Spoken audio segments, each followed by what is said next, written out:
long legs. She massaged my neck, my back, my shoulders. "You are dangerous tonight," she said. "That's a good thing. Sexual healing. Please. Heal me all over, doctor." She bit down hard into my shoulder, then even harder into the side of my neck. We were both breathing fast.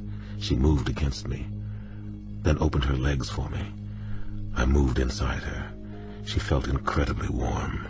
The bed springs began to sing, and the headboard rocked into the wall. She pushed her hair to one side behind an ear. "I love the way she does that. You feel so good, Alex. Don't stop. Don't stop. Don't stop," she whispered. I did as I was told, and loved every moment, every movement we made together, and I even wondered for a second if we had made a baby. On Thursday night, Schaefer played the Four Horsemen again. He was locked inside his study, but through the early part of the night he could hear the sounds of his family throughout the house. He felt intensely isolated. He was nervous, jittery, and angry for no apparent reason. When it was exactly 9 o'clock, he began to type in a message on his computer. He wrote, "Strangely, death wasn't surprised when famine appeared in Washington. That's the beauty of the game we play. Anything can happen. Ultimately, the issue is trust. Do I trust that you will allow me to continue to play the fantasy game as I wish? After all, that is what makes the game distinctive and alluring. The freedom we experience. That is the game now, isn't it? We have evolved into something new. We have raised the table stakes. Let's have some real excitement, fellow horsemen. I have a few ideas to try out on you. Everything is in the spirit of the game. No unnecessary risks will be taken. Let's play the game as if our lives depended on it. Perhaps mine already does. As I told you, we have 2 new players. They are Washington detectives named Alex Cross and John Sampson. Worthy opponents. I'm watching them, but I can't help wondering whether soon they'll be watching me. Let me tell you about a fantasy scenario that I've created to welcome them to our game. I'm sending pictures now. Detectives Cross and Sampson. It took us a day to get organized for our trip, but everybody seemed to enjoy the spontaneity, and also the special treat of our all being together on a vacation for the first time. And so Damon, Janny, Nana, Christine, and I left D.C. in the afternoon and arrived in high spirits at Bermuda International Airport late on Thursday evening, the 25th of August. I definitely wanted to be out of Washington for a few days. The Mr. Smith murder case had been followed too quickly by the Jane Doe investigation. I needed a rest. I had a friend who was part owner of a hotel in Bermuda, and it wasn't a particularly long airplane ride. It was perfect for us. We were blessed with extraordinarily good weather for our holiday. It was sunny and blue-skied every day, morning until nightfall, when the sky turned a magical combination of reds, oranges, and purples.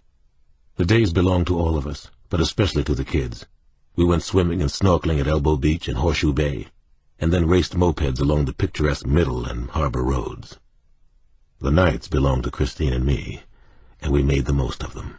We hit all the best spots: the Terrace Bar at the Palm Reef, the Gazebo Lounge at the Princess, the Clay House Inn, Once Upon a Table in Hamilton, Horizons in Paget. I loved being with her, and that thought kept drifting through my mind. I felt that what we shared had been strengthened because I had backed off and given her time and space. And I felt whole again.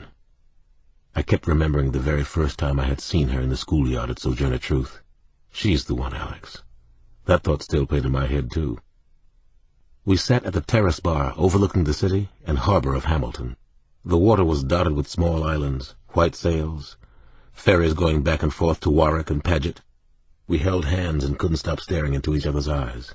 Didn't want to. "Big thoughts?" she finally asked. "I've been thinking a lot about going into private practice again," I told her.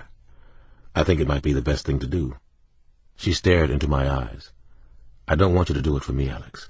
Please don't make me the cause of your leaving your job with the police. I know you love it. Most days you do.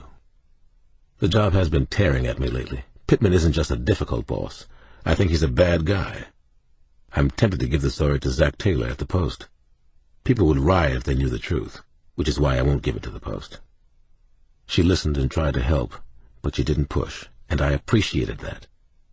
"It does sound like a terrible, complicated, nasty mess, Alex. I'd like to punch out Pittman, too. He's choosing politics over protecting people. I'm sure you'll know what to do when the time is right."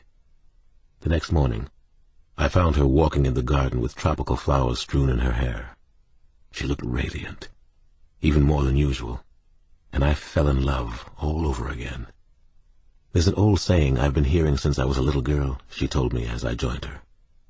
"If you only have 2 pennies, buy a loaf of bread with one and a lily with the other." I kissed her hair in between the flowers. I kissed her sweet lips, her cheeks, the hollow in her throat. The kids and I went back to Horseshoe Bay Beach early that afternoon. They couldn't get enough of the deep blue sea, swimming, snorkeling, and building sand castles. And of course, it was almost time to start school again, so everything about our vacation was extra special and intense. Christine took a moped trip to Hamilton to pick up mementos for a few of the teachers at Sojourner Truth. We all waved until she was out of sight on Middle Road. Then, back into the water. Around 5 o'clock, Damon, Janny, and I returned to the Belmont Hotel, which sat like a sentinel on lush green hills framed by china blue skies. All around, everywhere we looked, were pastel-colored cottages with white roofs. Nana was sitting out on the porch, talking to a couple of her new best friends. Paradise regained, I thought, and felt something deep and sacred coming back to life inside me. As I stared out at a cloudless blue sky, I regretted that Christine wasn't there to share it. I actually missed her in just that short time. I hugged Janny and Damon, and we were all smiling at the obvious. We loved being here together, and we were so damn fortunate to have one another. "You miss her," Janny whispered. It was a statement, not a question. "That's good, Daddy. That's the way it should be, right?" When Christine still hadn't returned by 6 o'clock, I struggled between conflicting thoughts of waiting for her at the hotel or driving into Hamilton myself. Maybe she'd had an accident. Those damn mopeds, I thought, having found them fun and perfectly safe just the afternoon before.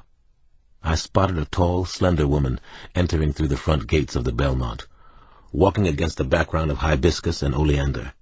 I sighed with relief, but as I started down the front stairs, I saw that it wasn't Christine. Christine still hadn't returned or called the hotel by 6:30, or by 7 o'clock. I finally called the police.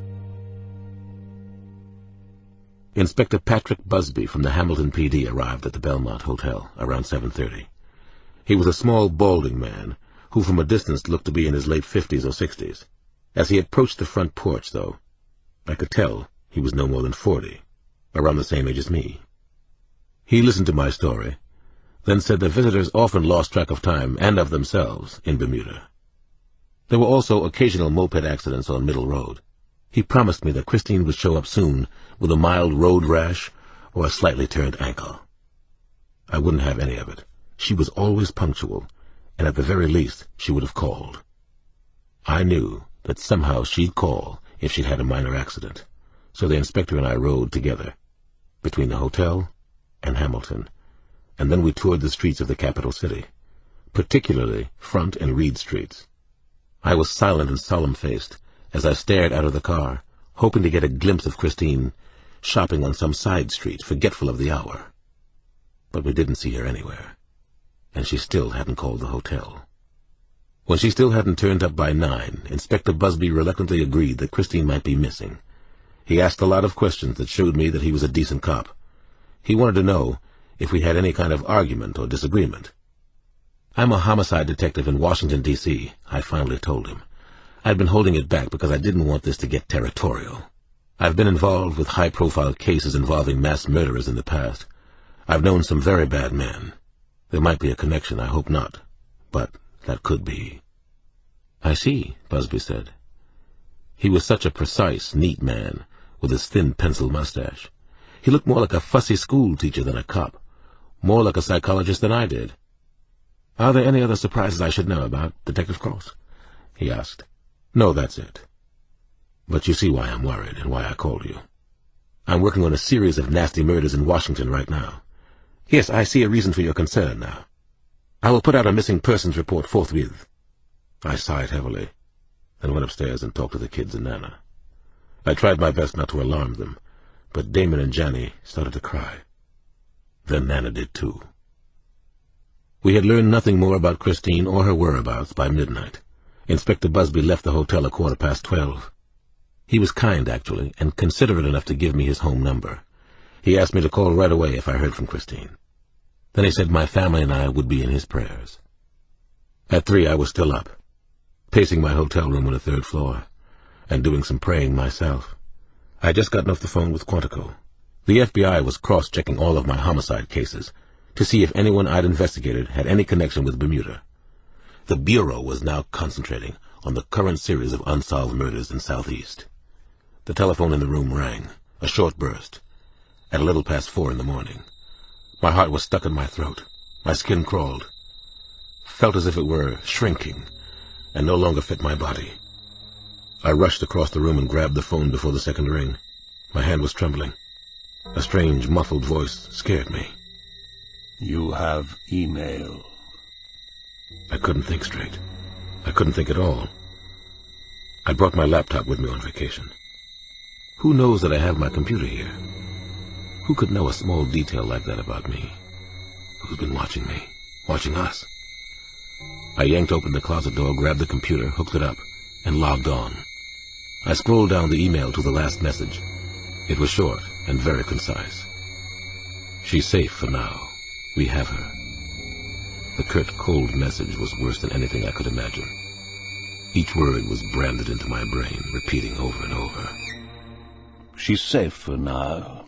We have her. Sampson arrived at the Belmont Hotel the day after Christine disappeared. I hurried down to the small front lobby to meet him. He threw his large arms around me, clasping me tightly but gently, as if he were holding a child in his arms. "You okay? You holding up?" he asked. "Not even close," I told him. I spent half a day checking the email address I got last night. It came from Curtin at mindspring.com. The address was falsified. Nothing is going right. We'll get Christine back. We'll find her. He told me what he knew I wanted to hear, but I was sure that he also truly believed it in his heart. Sampson is the most positive human being I've ever met. He won't be denied. Thanks for coming. It means a lot to all of us. I can't think straight about anything. I'm really rattled, John. I can't even begin to imagine who could have done this. Maybe the Weasel. I don't know. If you could think straight now, John said, I'd be more worried about you than usual. That's why I'm here. I kind of knew you'd come. There were half a dozen guests in the hotel lobby. All of them looked our way. The hotel staff knew about Christine's disappearance, and I'm sure that the guests at the Belmont knew as well, as did just about everybody else on this small, chatty island. The story's on the front page of the local newspaper, Sampson said. People were reading copies at the airport. I told him Bermuda is small, mostly peaceful and orderly. The disappearance of a tourist or any kind of violent crime is unusual here. I don't know how the paper got the story so quickly. The leak must have come out of the police station. The following morning, the two of us met for hours with the police in Hamilton. They were professionals, but a kidnapping was a rarity for them. They let us set up in their station house on Front Street. I still couldn't concentrate or focus the way I needed to.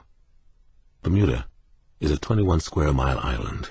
While the British colony is small, we soon discovered that there were more than 1,200 roads on the island. Sampson and I split up and covered as much ground as we possibly could. For the next 2 days, we went from 6 in the morning till 10 or 11 at night without a break. I didn't want to stop, not even to sleep. We didn't do any better than the locals, though. No one had seen anything. We'd reached a dead end. Christine had disappeared without a trace. I felt devastated. I kept seeing Christine, with my eyes open or closed. I couldn't believe she was gone. I teared up as I thought about what had happened. The unfairness of life sometimes. You want to talk about the investigation? My thoughts so far? Little things I learned today? Or give it a rest for the night? Sampson asked me that night. Talk, I guess. I can't think